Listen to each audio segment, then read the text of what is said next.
Assalamualaikum warahmatullahi wabarakatuh. Apa kabar semuanya? Semoga kalian semua dalam keadaan baik dimanapun kalian berada. Kali ini saya akan merangkum alur cerita dari sebuah film yang berjudul Greenland yang dibintangi oleh Gerard Butler yang rilis pada tahun 2020. Jika kalian belum pernah menontonnya, maka saya sarankan untuk kalian menonton filmnya terlebih dahulu, karena video ini adalah full spoiler content. Film ini bercerita tentang seorang pria dengan istri dan anaknya yang berjuang menuju tempat perlindungan untuk menyelamatkan diri dari bencana hantaman komet yang dapat memusnahkan semua makhluk hidup di muka bumi. Banyak peristiwa terjadi yang membuat perjalanan mereka tidaklah mudah. Langsung saja kita masuk ke alur ceritanya. Diceritakan seorang pria bernama John Allen Garrity, atau dipanggil John, bekerja sebagai insinyur dalam proyek pembangunan gedung. Kini, ia sedang dalam perjalanan menuju rumah istrinya untuk mempersiapkan acara ulang tahun anaknya.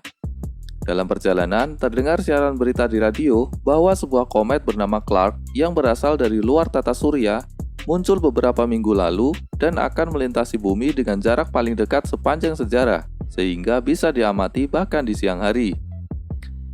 Sesampainya John di rumah istrinya, kita diperlihatkan istri John yang bernama Allison yang tinggal bersama anaknya yang bernama Nathan yang diketahui menderita diabetes sehingga harus rutin diberi insulin. Hubungan rumah tangga John dan istrinya memang sedang diambang perceraian karena masalah rumah tangga, sehingga mereka tinggal di rumah yang berbeda. Meskipun John terlihat canggung, namun John adalah sosok ayah yang dekat dengan anaknya. Nampak pada raut wajah Nathan yang begitu bahagia dengan kedatangan ayahnya. Ketika beraktivitas seperti biasa, mereka kemudian melihat siaran berita di televisi yang menampilkan bentuk komet Clark. Komet ini tidaklah berbentuk tunggal, namun terdiri dari beberapa pecahan yang meninggalkan jejak ekor yang sangat panjang. Namun diberitakan bahwa komet ini tidak berbahaya. Esoknya, John diminta Allison untuk pergi ke swalayan membeli minuman dan beberapa makanan. Sambil membawa Nathan, John akhirnya sampai ke swalayan. Namun di langit tampak banyak pesawat militer yang entah pergi menuju kemana. Tampak pula komet Clark yang mulai masuk atmosfer bumi.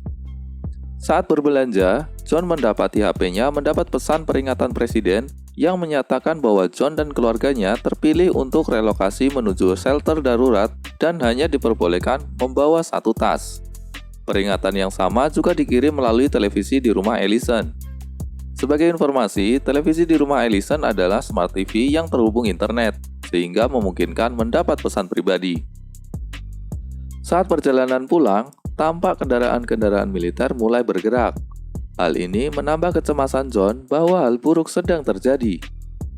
Sesampainya di rumah, para tetangga sudah berkumpul untuk acara ulang tahun Nathan sembari menonton siaran berita di mana hanya diberitakan bahwa pecahan pertama komet Clark akan jatuh ke bumi di lepas pantai Laut Bermuda, sehingga tidak dianggap bahaya.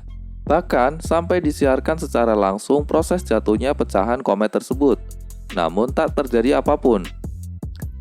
Tiba-tiba, muncul getaran yang membuat John keluar untuk memastikan keadaan. Ia melihat kawanan burung mulai berterbangan sebagai tanda akan adanya bencana alam. Tiba-tiba datang gelombang kejut dari benturan komet itu, hingga sempat mengembaskan John dan mengagetkan seisi rumah. Berita di televisi kemudian mendadak merevisi beritanya, bahwa ternyata komet tersebut bukan jatuh di laut, namun jatuh di tengah kota Tampa, daerah Florida. HP John kembali mendapat peringatan presiden. Di televisi pun dikirim pesan di mana John dan keluarganya diperintahkan segera menuju pangkalan udara militer Georgia malam ini pukul 21.45 dan memberikan kode QR sebagai kunci akses masuknya. Ternyata hanya segelintir orang pilihan yang mendapat pesan ini, termasuk John dan keluarganya. Segera John dan keluarganya berkemas, termasuk membawa insulin yang merupakan obat rutin bagi Nathan dan segera pergi menuju pangkalan udara. Di luar, langit sudah tampak memerah seperti terbakar. Sesaat setelah keluar dari rumah, beberapa tetangga John mulai menghadang dan berusaha meminta pertolongan. Namun apa daya, John tak mampu berbuat apa-apa dan harus segera pergi menuju pangkalan udara. Kini malam pun telah tiba. Tampak di sepanjang jalan mulai terjadi kerusuhan dan penjarahan. Hingga akhirnya mobil John terjebak di kemacetan yang sudah sangat panjang, yang kemudian membuat John harus memutar balik untuk mencari jalan lain. Naasnya, ketika Nathan mengambil selimut, ia tak sengaja menjatuhkan insulinnya tanpa sepengetahuan John dan Allison. Sesampainya di pangkalan udara, tampak ratusan orang mulai berebut untuk masuk, di mana tempat tersebut telah dijaga para tentara militer. Setelah menunjukkan kode QR, John dan keluarganya diperbolehkan masuk dan diberi tanda berupa gelang pengenal, serta harus melalui pemeriksaan ketat, di mana mereka hanya diperbolehkan membawa satu tas saja. Saat menyadari bahwa insulin Nathan tidak ada, John langsung bergegas kembali ke mobil untuk mengambil obat tersebut. Celakanya, Allison yang berniat meminta tolong ke salah satu petugas untuk memanggil John kembali, ia malah menyebutkan bahwa barang yang diambil John adalah obat diabetes. Padahal penderita penyakit kronik dilarang ikut menaiki pesawat.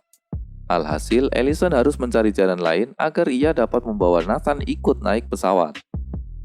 Ketika John kembali masuk, John yang bingung istri dan anaknya sudah tidak ada di tempat, mencoba menanyakannya kepada petugas dan mencari di dalam pesawat. Namun nihil. Begitu ia diberitahu penumpang lain bahwa penderita diabetes tidak diizinkan masuk, John kemudian memaksa keluar pesawat. Kekacauan mulai tak terkendali. Pagar pembatas diterobos oleh warga yang sudah berdesakan di luar. Salah satu warga yang membawa senjata api memancing baku tembak dengan para petugas yang mengakibatkan meledaknya pesawat yang tadinya akan ditumpangi John. Kemudian John mendapat pesan di selembar kertas bahwa Allison akan pergi ke tempat ayahnya di daerah Knoxville. Berpindah ke Allison yang kembali ke mobil mendapati Nathan mulai memucat dan harus segera diberi insulin. Ketika Allison mencari obat di swalayan, tiba-tiba sekelompok orang bersenjata masuk dan menembaki orang-orang di sana. Allison dan Nathan akhirnya berhasil mendapatkan obat dan selamat keluar, kemudian menumpang mobil menuju Knoxville. John kemudian mendapat tumpangan sebuah truk yang menuju Lexington, Kentucky. Di perjalanan, John bercakap dengan salah seorang penumpang yang bernama Colin, dan mereka saling bertukar cerita. Colin mengatakan bahwa sopir truk yang membawa mereka ini memiliki kenalan beberapa pilot di Kanada yang mengetahui lokasi shelter rahasia yang ternyata berada di Greenland. John kemudian menyadari bahwa ia harus berhati-hati dengan para penumpang lain karena pastinya mereka mengincar gelang milik John. Benar saja, mereka mulai mencoba merebutnya dari John, hingga akhirnya baku hantam terjadi. Akibatnya mereka terhempas keluar dari truk. Namun pertikaian masih berlanjut hingga salah satu yang menyerang tewas di tangan John. Sayangnya Colin juga tewas di tangan para penumpang itu karena mencoba membela John. Hal yang sama terjadi juga pada Allison dan Nathan. Pria yang membawa mereka merebut gelang Allison dan membawa Nathan pergi ke pangkalan udara. Allison yang sudah hampir putus asa akhirnya mendapat tumpangan menuju Knoxville. Pria yang membawa Nathan tadi mulai memasuki lokasi penerbangan hingga akhirnya mereka ditahan karena Nathan mengatakan bahwa mereka bukan orang tuanya.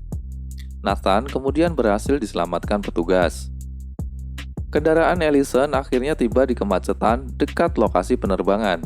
Menyadari bahwa Nathan tidak jauh dari sini, Allison lalu keluar dan menuju lokasi penerbangan untuk mencari Nathan. Dengan dibantu petugas, akhirnya Allison berhasil bertemu kembali dengan Nathan. Petugas medis yang merawat Nathan kemudian menawarkan tumpangan kendaraan militer ke Lexington melewati Knoxville. Pagi harinya, udara sudah mulai berubah memerah. John sampai di suatu pemukiman yang tampak sudah sangat sepi. Di salah satu rumah, ia melihat siaran berita televisi yang memperlihatkan suasana mengerikan di berbagai daerah di dunia akibat jatuhnya pecahan komet ini. John kemudian pergi menuju rumah ayah Allison, namun tidak mendapati Allison dan Nathan di sana. Allison dan Nathan yang diantar kendaraan militer akhirnya dapat menghubungi telepon rumah ayahnya. Dengan segera, John dan ayah Allison pergi menjemputnya sampai akhirnya mereka bertemu kembali setelah keduanya berpisah dan mengalami perjuangan yang cukup berat. Dalam siaran, diberitakan bahwa pecahan terbesar dari komet Clark akan menghantam bumi di daerah antara Afrika Utara dan Eropa besok pagi, serta diperlihatkan shelter rahasia di Greenland, mengingatkan John akan perkataan Colin saat di perjalanannya tadi malam. John kemudian mencoba berencana menuju ke Kanada, tempat lokasi penerbangan seperti yang dikatakan Colin, karena itu satu-satunya peluangnya untuk selamat.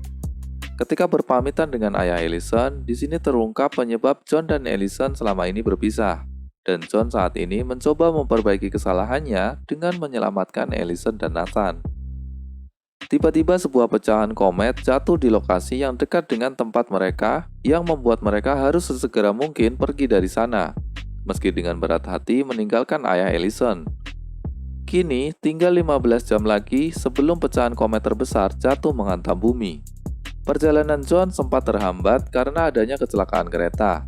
Sebelum sempat beranjak, tiba-tiba beberapa pecahan komet jatuh di daerah mereka berada sekarang. Sontak John mengambil jalan lain dan bergegas pergi mencari tempat perlindungan.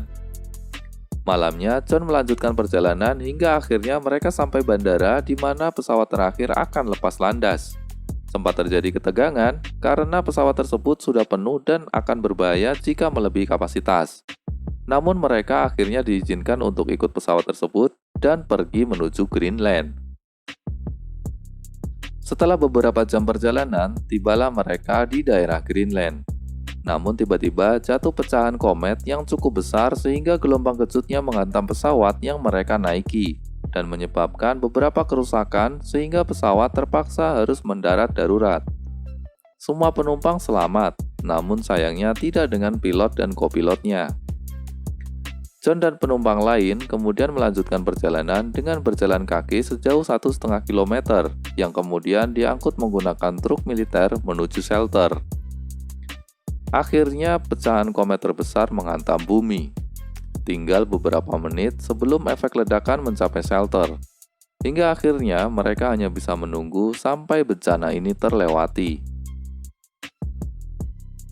9 bulan kemudian, diperlihatkan beberapa kota besar di belahan dunia telah luluh lantak tidak menyisakan kehidupan.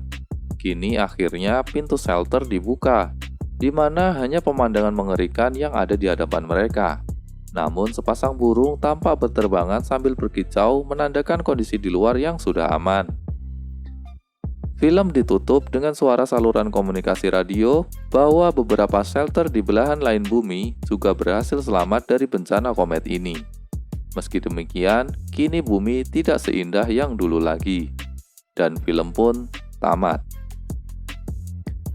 Terima kasih telah menonton video ini hingga selesai. Sampai jumpa di cerita film selanjutnya. Assalamualaikum warahmatullahi wabarakatuh.